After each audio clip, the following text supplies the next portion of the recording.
नमस्कार, खबरों की खबर में आपका स्वागत है। उत्तर प्रदेश में एक नया गठबंधन शुरू होने वाला है, जिसके लिए योगी आदित्यनाथ ने एक ऐसा दांव चला है जिसके बाद अखिलेश यादव और प्रियंका गांधी पूरी तरह से चित हो गए हैं। दोनों के आगे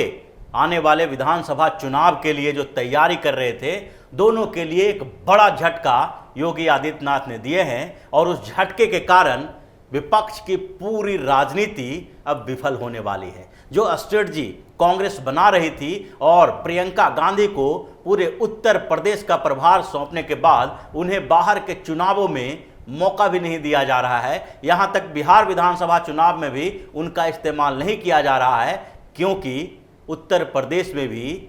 7 सीटों पर उपचुनाव हो रहे हैं और ऐसे समय में कांग्रेस और समाजवादी पार्टी अपनी अपनी रणनीति पे काम कर रही है, जो 2022 में होने वाले विधानसभा चुनाव को लेकर है। कांग्रेस ने प्रियंका गांधी के ऊपर पूरी जिम्मेदारी सौंपी है ताकि 2022 में जो उत्तर प्रदेश विधानसभा का चुनाव होने वाला है उसमें कांग्रेस अच्छा परफॉर्मेंस करे और उसके आगे जो लोकसभा चुनाव होगा उसका असर उत्तर प्रदेश से दिखाई पड़े। लेकिन योगी आदित्यनाथ ने एक नई चाल चली, एक नया दांव चला है और उस दांव से दोनों जो पार्टियां हैं, समाजवादी पार्टी और कांग्रेस, दोनों चारों खाने चित हो गई है। ये दांव चला गया है उत्तर प्रदेश में 10 राज्यसभा सीटों के लिए होने वाले चुनाव को लेकर। 10 राज्यसभा सीटों पर उत्तर प्रदेश में चुनाव होना था और 9 तारीख को पोलिंग इसके लिए होनी थी। 9 नवंबर को जो उत्तर प्रदेश के 10 राज्यसभा सीटों पर चुनाव होना था, उसकी संभावनाएं खत्म हो चुकी है और अब चुनाव नहीं होंगे, क्योंकि सारे प्रत्याशी अब अपने आप जीत गए हैं, उसमें चुनाव की जरूरत नहीं है। 10 प्रत्याशियों ने नामांकन किया था और 10 ही सीट खाली बची हुई है। ये कैसे हुआ है, इसको समझने के लिए ये देखना पड़ेगा कि उत्तर प्रदेश विधानसभा की स्थिति क्या है और योगी आदित्यनाथ ने किस तरह से मैनेज किया ताकि मायावती की पार्टी, जिसके पास केवल 18 विधायक है, उनको भी राज्यसभा की एक सीट मिल गई, जबकि समाजवादी पार्टी जिनके पास 48 विधायक है और कांग्रेस और दूसरी जो छोटी पार्टियों का समर्थन उन्हें प्राप्त है, उनको एक सीट पर ही संतोष करना पड़ा। जबकि ये संभावनाएं दिख रही थी कि सपा 2 सीट जीत सकती है या फिर किसी एक दूसरे निर्दलीय जो प्रत्याशी होंगे उनका सपोर्ट दे सकती है और इस चुनाव में कुछ फायदा उठा सकती है। लेकिन जिस तरह की स्थितियां कायम हुई उसमें बसपा के साथ भारतीय जनता पार्टी खड़ी हुई और एक बड़ा संकेत आगे आने वाले विधानसभा चुनाव के लिए दिया है। तो सबसे पहले देखते हैं कि उत्तर प्रदेश विधानसभा की स्थिति क्या है और राज्यसभा की 10 सीटों पर जो चुनाव होने थे उसमें उत्तर प्रदेश के सीएम योगी आदित्यनाथ और भाजपा के केंद्रीय नेतृत्व ने किस तरह से पूरे समीकरण को बदल दिया। तो अभी उत्तर प्रदेश विधानसभा में 395 विधायक हैं। 403 सदस्यों वाली विधानसभा में अभी 8 सीटें खाली पड़ी हुई है, जिसमें से 7 सीटों पर 3 नवंबर को चुनाव होना है। बिहार विधानसभा चुनाव के घोषणा के साथ ही ये कई राज्यों के उपचुनाव की घोषणा की गई थी, उसमें उत्तर प्रदेश के 7 सीटों पर भी उपचुनाव की घोषणा की गई थी। और ऐसे में जो अभी 395 विधानसभा सदस्य हैं, उसी के बीच से राज्यसभा सदस्यों का चुनाव किया जाना था और इसीलिए जो समीकरण बनने थे वो इसी को लेकर बनने थे। तो 395 में से अगर देखा जाए तो एक राज्यसभा सीट के लिए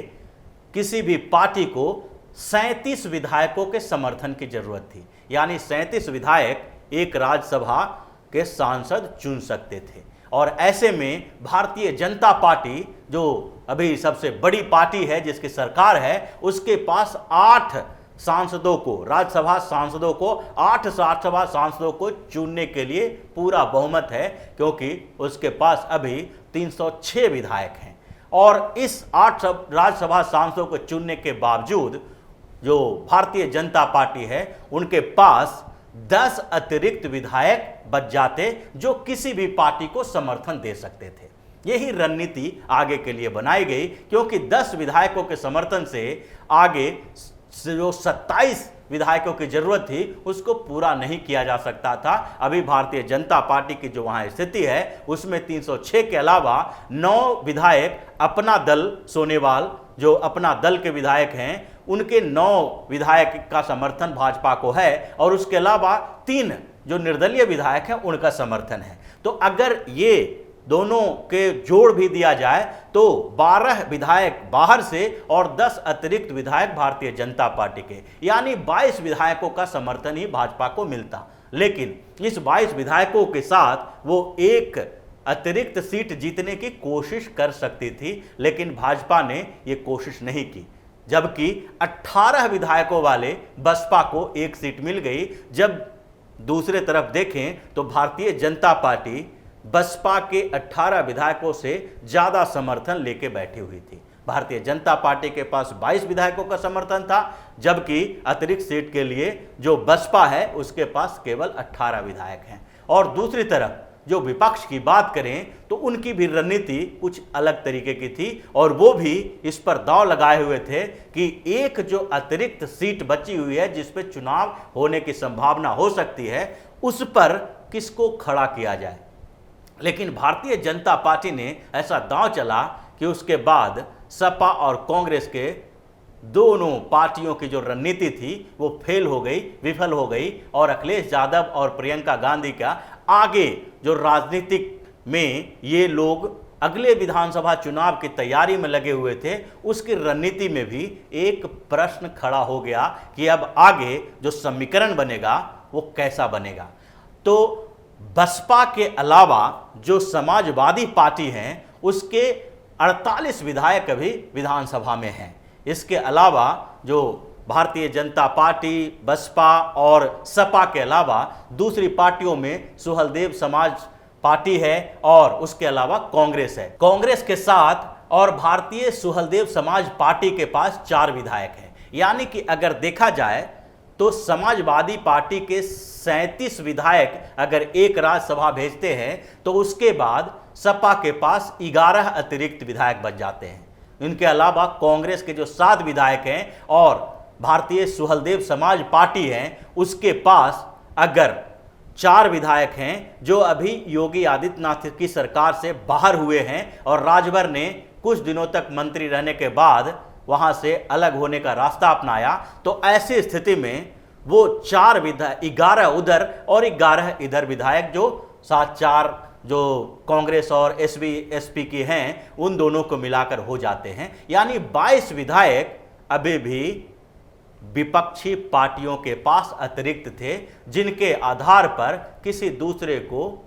लड़वाया जा सकता था राज्यसभा का चुनाव। लेकिन सबसे बड़ी बात यह है कि सिर्फ 18 विधायकों वाली बहुजन समाज पार्टी को राज्यसभा की एक सीट मिल रही है और इसके पीछे बहुत बड़ी रणनीति बताई जा रही है, क्योंकि बहुजन समाज पार्टी और भारतीय जनता पार्टी पिछले कुछ समय से ज़्यादा नज़दीक हो रहे हैं और बसपा सुप्रीमो मायावती ने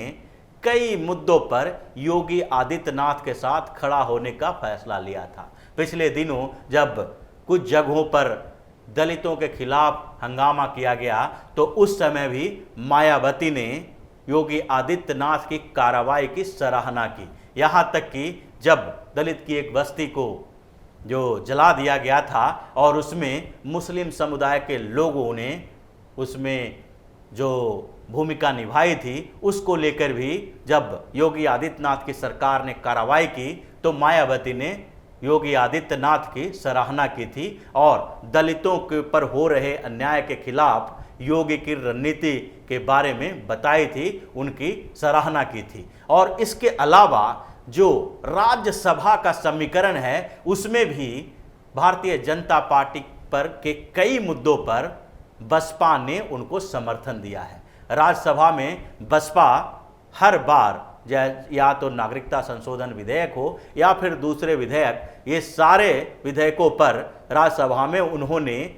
साथ दिया है भारतीय जनता पार्टी का। तो एक तो आगे जो राज्यसभा का कंपोजिशन होने वाला है उसमें आगे अगर समान नागरिक संहिता लागू करना है भारतीय जनता पार्टी को, तो दूसरी छोटी छोटी पार्टियों का राज्यसभा में समर्थन लेना पड़ेगा और उसमें सपा कभी भी भाजपा के साथ नहीं आ सकती है, लेकिन बसपा की संभावनाएं ज्यादा है कि वो साथ में आएगी। तो सबसे पहले तो राज्यसभा में भारतीय जनता पार्टी बसपा को अपने साथ लाना चाहती है और उसके अलावा जो सबसे बड़ा संकेत मिल रहा है इस रणनीतिक बदलाव का, उसमें है आगे आने वाले विधानसभा चुनाव को लेकर। 2022 में उत्तर प्रदेश विधानसभा का चुनाव होना है और उस चुनाव में अब भारतीय जनता पार्टी को कुछ मुश्किलों का सामना करना पड़ सकता है। 5 साल तक भाजपा शासन में रही है और उसके बाद एंटी इनकम्बेंसी फैक्टर भी कुछ भाजपा के खिलाफ आ सकते हैं। तो ऐसी स्थिति में भाजपा को किसी सहयोगी पार्टी की भी आवश्यकता होगी। ऐसे भी भारतीय जनता पार्टी अपना दल और दूसरी कुछ छोटी छोटी पार्टियों के साथ समझौता करती है, लेकिन किसी बड़ी पार्टी के साथ पिछले विधानसभा में समझौता नहीं हुआ था। जबकि जो लोकसभा चुनाव हुआ उसमें बसपा और सपा का गठबंधन हुआ था और उस गठबंधन का परिणाम जो सामने आया, उसके बाद बसपा सुप्रीमो मायावती ने सपा के साथ समझौता करने से इनकार कर दिया। आगे जो स्थितियां बदलने वाली है उसमें मायावती भी अपनी रणनीति पर चल रही हैं और उन्हें भविष्य दिख रहा है कि हमको किसके साथ रहना है और किसके खिलाफ रहना है, क्योंकि कांग्रेस ने उनके साथ हर जगह धोखा किया और राजस्थान में जब बसपा के 6 विधायक कांग्रेस में शामिल हुए, पूरी पार्टी को खत्म कर दिया गया, तो उसके बाद मायावती ने कांग्रेस के खिलाफ जोरदार तरीके से बोलना शुरू किया है और अब सपा के खिलाफ भी वो खड़ी हैं और आगे आने वाले विधानसभा चुनाव के लिए ये नए संकेत मिल रहे हैं कि क्या भारतीय जनता पार्टी और बहुजन समाज पार्टी गठबंधन करेगी, मायावती भारतीय जनता पार्टी के साथ आएंगी। ऐसी संभावनाएं दिख रही है क्योंकि राज्यसभा चुनाव में जिस तरह से भारतीय जनता पार्टी ने एक तरफा सपोर्ट किया है मायावती को और एक राज्यसभा सीट दी है, इससे तो इसी बात का संकेत मिल रहा है कि ये सामान्य तरीके से छोटी रणनीति नहीं हो सकती। ये आगे जो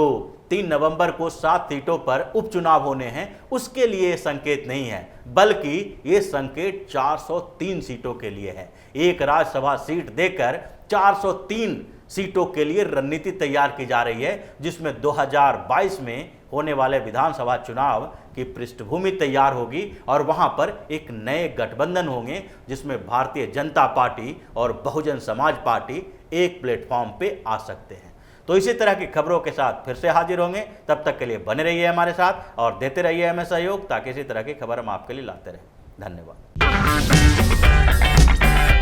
अगर आपको हमारा वीडियो पसंद आया हो तो इसे लाइक करें, हमारे चैनल को सब्सक्राइब करें और हाँ, बेल आइकन दबाना ना भूलें